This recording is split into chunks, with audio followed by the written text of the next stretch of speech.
pointers on before we get into what is coming up.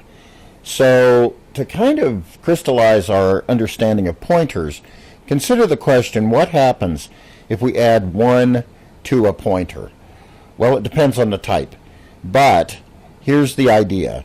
If we declare int p, a pointer type, is equal to the address of A, which is hopefully an integer, p will be the address of A. In other words, if we just said p, it would give us back the address of A. If we say star p, it will give us back the contents of A. If we said star p plus plus, it would increment A. But what happens if we just say p plus plus? What does p equal?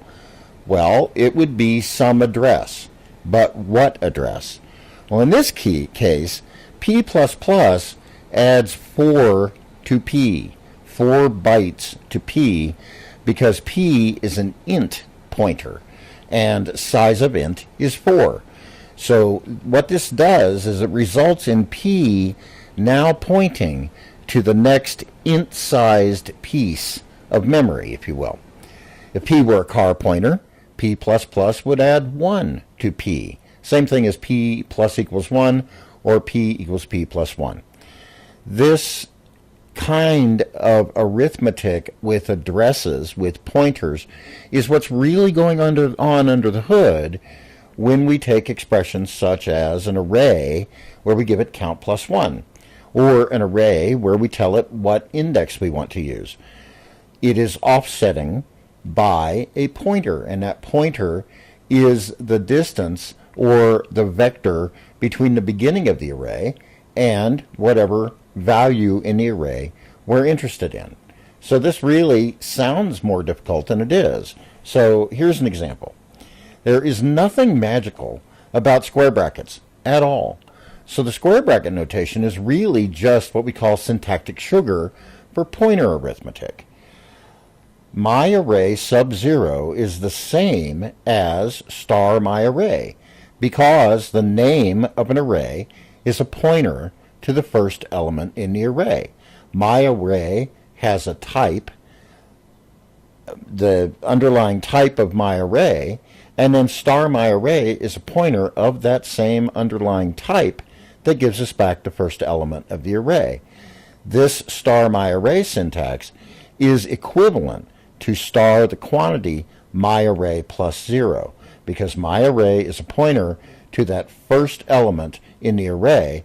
My array sub 0 looks kind of similar to my array square bracket 0. My array square bracket 4 is the same as contents of my array plus 4. The pointer is my array. We're adding 4 to it. If my array is an array of shorts, let's say, the size of a short is 2 bytes, so my array plus 4 would move in memory 8 bytes farther along. 4 times 2 is 8. We don't really need to do the multiplication by the size of, because C in its pointers understands that if we have a short pointer, it is 2 bytes long. This is going to find the maximum and minimum values of an array, something we've already done, sort of. But this time, instead of using square bracket notation, we're going to use pointer arithmetic. This is not something you would normally do with arrays. In fact, for various reasons, this could be fairly dangerous. For instance, you could run off the end of an array very easily, whereas the square bracket notation will tell you when your index is out of bounds, for instance. But the point here is to increase the understanding that pointers are just variables containing an address. Don't sweat pointers. In fact, C relies on pointers, so if you kind of wave your hand at the notion of pointers, then you're missing over half of what C is able to give you. We've imported standard io.h, as we usually do. We've also imported a header file called limits.h, which defines the maximum and minimum values for all the types.